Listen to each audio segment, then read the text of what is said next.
GF lied to her parents that she paid my house cash, then they hired a moving company to kick me out. I told the movers to take her stuff instead. So I met Tiffany 2 years ago at my friend's birthday party, and she was beautiful and funny, so we started dating immediately. I just bought my first house with money I had saved working as an electrician since I was 18. 3-bedroom place with a garage and backyard that needed work but was all mine. Tiffany was living with roommates and complaining about them constantly. So after 6 months of dating, I asked her to move in. She cried and said yes and moved in the next week with all her stuff. At first she talked about getting a job to help with bills but said she needed time to find the right fit. I was making good money, so I said take your time.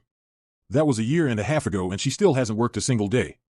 Instead, she redecorated the entire house with my credit card, started a lifestyle blog about being a homeowner, and spent her days taking photos of herself in different rooms pretending to work from home. Her parents lived an hour away and had never visited until last month when her mom Diane called saying they wanted to see the house Tiffany bought. I was confused, but Tiffany grabbed the phone and said they could come for dinner Sunday. After she hung up, she told me she'd mentioned having a house but didn't correct them because they were so proud of her for once and asked me to go along with it for one dinner. Like an idiot, I agreed. Sunday came and Diane and Frank showed up with a bottle of champagne to celebrate Tiffany's success. They walked through the house with Tiffany pointing out all the renovations she'd supposedly done herself.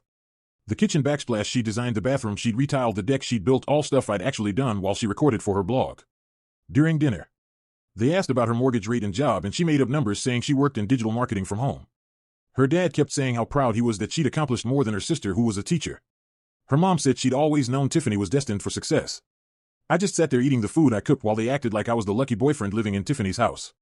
After they left, Tiffany thanked me and said it was harmless, but then she started inviting them over every weekend and the lies got bigger. She told them she paid cash for the house from her investments and was supporting me while I figured out my career. Her mom started making comments about how generous Tiffany was letting me stay there rent-free, and her dad told me I should start contributing or move out. Then last week Diane called while Tiffany was in the shower and said they decided it would be best if I moved out and had hired a moving company for Thursday. I said okay and hung up. Thursday came and the moving truck arrived along with Diane, Frank, and Tiffany's sister. Tiffany played along and started pointing at my stuff, telling movers what to take.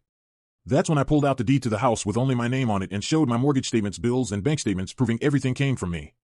Tiffany tried to say we had a private agreement, but I showed her texts from last week asking me for money for groceries. Her mom demanded her bank statements. Her dad logged in and she had $43 total, no job deposits, just transfers from me. Her sister started laughing and I told them about her short-lived jobs and skipped interview. Diane asked how she could lie about owning a house. Tiffany cried and said I promised to put her name on the deed eventually, so it was basically hers. Her dad called her delusional and told her to pack. He looked at me expecting me to defend her, but I told the movers to take all her stuff instead. Her parents drove her back to their house that day.